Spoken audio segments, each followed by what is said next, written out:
Yes, lads, what is going on? Welcome to episode 24 of the Sorare Road to Glory. Today, we've got an interesting episode. We've got a few things that have happened that were probably a bit left field. I didn't expect them to happen this week. As far as how our galleries turned out, as far as the game weeks we're playing, maybe I'm bringing a bit of Mr. Midweek into the Road to Glory. So yeah, leave a like if you do enjoy the video, subscribe if you are new to the channel, and let's do what we usually do and recap last weekend. Now, last weekend was a weird game week in that we didn't just go all out challenger in season. We did spice it up a little bit and utilize the Neon Christmas special and the specialist limited competitions on screen right now. You can see the challenger lineup that we put in for Division 4. We did end up getting a box from it, 624th, 344 points on the dot, by the way, which is nice for my OCD. Brekalo turning up big time, first time since we bought him. Not too much else to really shout home about, apart from the Micah assist away from home, which is nice. This was in position to get promoted. Unfortunately, we slipped out of that, and yeah, we obviously didn't get promoted, which is annoying because it would have been a nice little debut in Division 3 this weekend, but it's not to be. But still respectable. We got a little box from it. Now, the Neon Limited special comp. Thankfully, we had 4/5 of this lineup ready to go. The only player that, well, I say that, obviously we spend £1.30 odd on Lars Unistal to swap our old Unistal, our old in-season Unistal, into the Neon Christmas special in-season Unistal for this comp. And then we brought in Louis Patrice for like 50, 60 pence, I think it was. So they were the two, those were the two outgoings that we kind of, we made, even though we bought every other player, but we bought them, weeks ago. Like, we knew the Christmas special was going to be a thing, but I didn't buy these cars necessarily for the Christmas special. They were just the cheapest on the market at the time, the Brahimi, the Vlapen, the Royson. So it worked out pretty well. We ended up finishing just under 1,700th, which equated to £5.30. And yeah, that's a win for me. We spent £1.30 odd on the Unistal. We spent 80 odd pence on the Patrice, £2. We're basically £3 in the profit there, the way I'm looking at that. That's a win. It wasn't an amazing score. You didn't need amazing scores to cash in this competition. Down to 3,000, won, £5 as well, which I thought was great. I think it will definitely boost the market for a little bit. And yeah, it was a lot more than we would have won in Challenger for sure. So very happy to kind of take a break from Challenger with our, quote unquote priority lineup that weekend. And then the in-season specialist scored okay. Simon Bands are getting a goal. The guys are getting an assist. I don't know what is going on with him right now. He's turned into an animal, to be honest. An assist and a clean sheet. But yeah, 308 points. I think we did get a box. But yeah, we were 39 points off the cash. So it was a lot harder to win cash in this competition. You needed basically 350 points to win £5. Where here you basically needed, 260? 260 points when you $5. And, both competitions were basically the same thing. Just one, you needed the Neon Edition cards. If we look over to the Google Sheets, you will see there's a few additions that I've made outside of Patrice. And that is Hornbeak and Dan Rotz. I have completed a FC20 stack. I guess the thumbnail should have been an FC20 stack, really. This weekend, we don't have FC20. Unfortunately, they play this midweek, which is another little strategy that I'll get into shortly. Yeah, we're not playing our 20 boys this weekend, so that's why I've changed the thumbnail. But yeah, we brought in two of those 20 boys for this midweek, which I'll show you now. So that would be game week 46. Now, I have made a mistake, lads. And I've ended up playing them in Classic, and I meant to play them in season with the 4 in season and 1 Classic with Roths. Full 20 stack for the European game away to Malmo, I think it is, yeah. So I'm a little bit annoyed at myself. I just, clearly weren't paying attention, and I made a mistake. So hopefully we end up just winning a Star Rare and a Star Limited, and it just kind of makes up for it.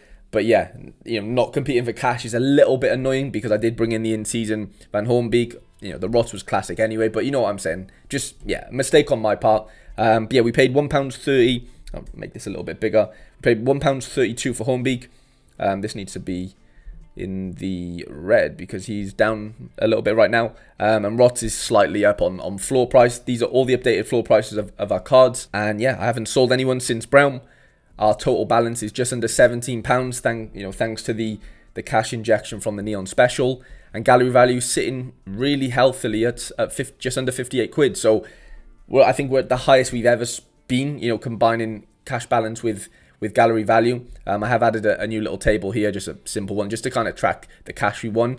I don't remember where we ended up winning this cash. This was really early on. Probably need to go back and maybe add that to this. We're in a really good position. Like, I feel so much... I don't know. I feel like I'm just in a healthier position than I was with the under-23 stuff. I think I was sort of just treading water for a long time with under-23s, whereas now with the Challenger stuff, I just feel a lot more comfortable. And there's just a lot more possibilities, as far as, climbing up the divisions, eventually maybe winning a nice bit of cash, like a big bulk in one game week. I'm not saying that's definitely going to happen this weekend, but at least we're in the hat. So, like I said, no FC20 this weekend, so it is only going to be two lineups, and I think they're both going to go in Challenger because there's no specials that I'm really interested in. There's no neon specials or whatever. So we're going to have two going out in Division 4. The goal is obviously to get them both promoted and kind of take it from there. So we've got Big Michael Verrips. Dender are away to Standard Liège. Not a terrible game, to be honest. He's proven that he can get clean sheets and score decent AA previously, away from home. So I'm not necessarily scared of that fixture. And De Keizer's at home to Flying High Utrecht, who are decent. It's a tough one. It's a really tough one. I honestly think I am going to lean towards Verrips, honestly. Even though De Keizer's been really good recently, it does allow us to kind of open up the Dender defensive stack, potentially double. I'm just kind of browsing through, what else we got going here. Maxime is suspended, which is a bit of a killer. We've got Engels, Ferro, and De Keizermaker, who's been really good recently. And then, two forward options in Brekalo and Brahimi. So we're kind of slim pickings out. When we don't have the 20 boys, it does make a difference to our gallery depth.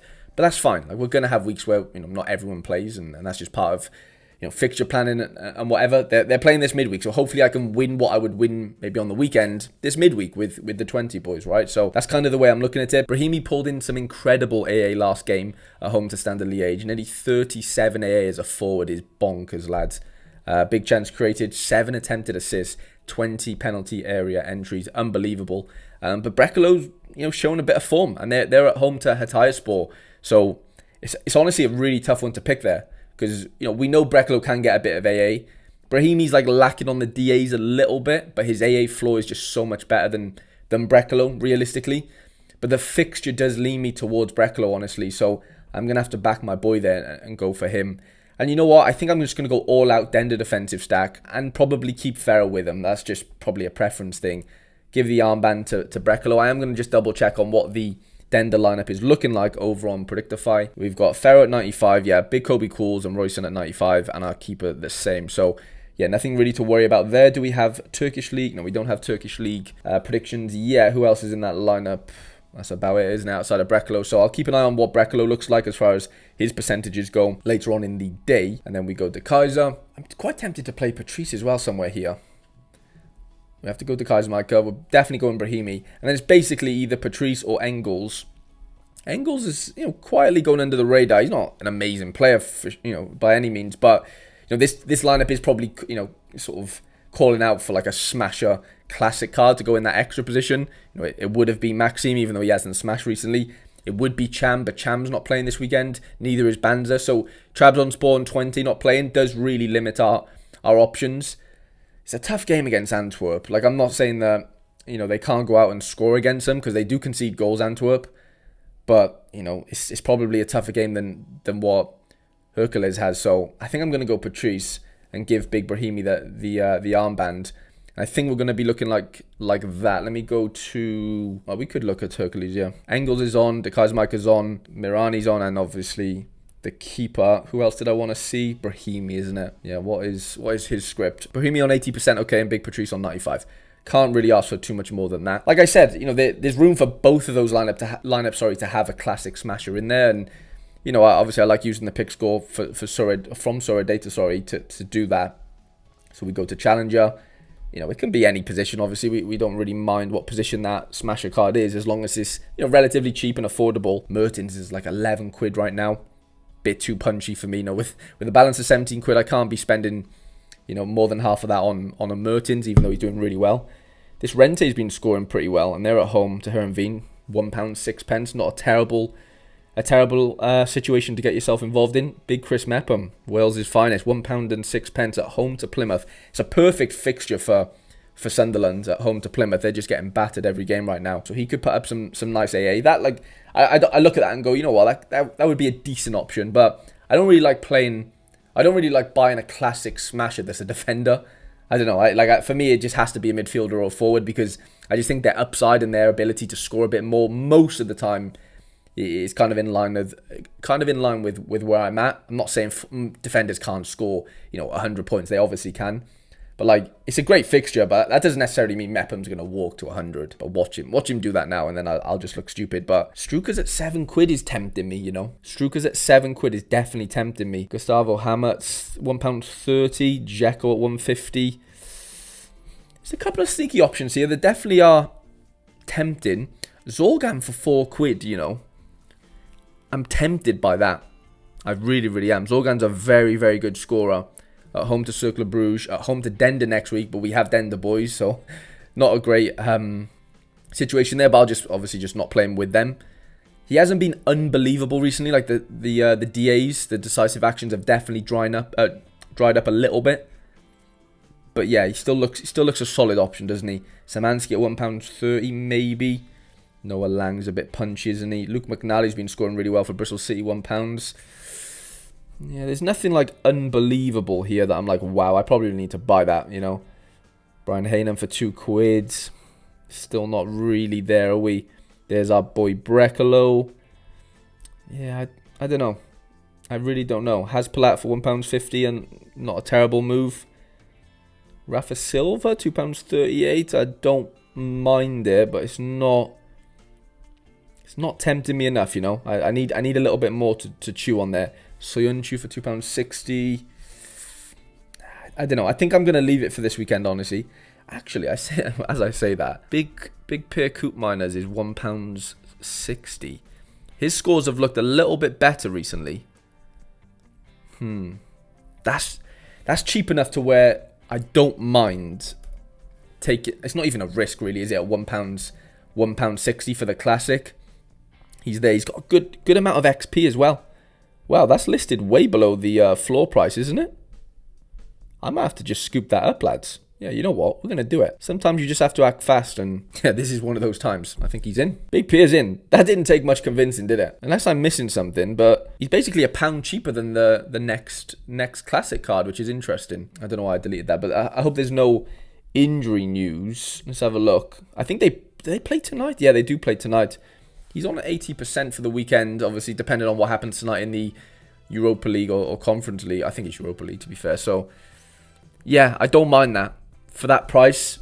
And it does improve me. Like, it definitely improves that second lineup, I would say, massively. Does it improve the first lineup? Like, if we played him instead of one of the Dender boys. Let's use him instead of Ferraro, sorry. Yeah, big coup there. That looks a bit better, to be honest. That looks a little bit better. So in my reward video on Tuesday, we did manage to get a bit more essence. So we're at 15 now. We are 3/4 of the way there to crafting a tier 5 plus. This would be the first craft, I think, of the series, if I'm being honest. So yeah, hopefully by this weekend or next, by the next episode, we would have crafted our first card in the factory, which is exciting. And then does Ferro get in ahead of anyone else there? He may be... No, I don't think he does. I'm pretty happy to keep Ferro out of that. And you know what? We're going to export our lineups because why wouldn't we? Best feature on Sorare. Well, I wouldn't say the best, but definitely top 3 features on Sorare Data right now. If you are debating whether or not to get yourself a Sorare Data membership, lads, if you do decide to do so, please use code Harry at checkout. It will get you 10% off. Take advantage of that if you are thinking about getting yourself a membership. But that is our lineups locked and loaded. Give it a little refresh on Sorare, and we'll scroll all the way down to Challenger, and we should have 2 lineups in Division 4. And I've just realised our whole lineup plays on Friday. Oh my god. I didn't need to see that. That is absolutely killed me. Before I do go though, I do need to make you guys aware that I am giving away a few cards in this video. And those cards will be... Well, actually, if you haven't got involved in this Xavi Simons giveaway that I'm doing on my Twitter, at harrytradesyt, get involved in that. Because I'm giving him away tomorrow. So this goes out Thursday. Friday, I'm giving him away. In this video today, I'm going to be giving away this Edin Visca. He's not part of the Road to Glory or anything. I'll be giving him away to one of you guys in the comment section. Just let me know your Sorare gallery name in the comment section. Leave a like on the video as always, lads. And yeah, I'll be giving away that Edin Visca to one of you guys, shortly. So yeah, hope you have a good weekend. I hope your lineups treat you well. Wish me luck as well. So hopefully we can get out of Division 4 together into the promised land of Division 3. Hope you have a great day, and I shall see you guys in the next one.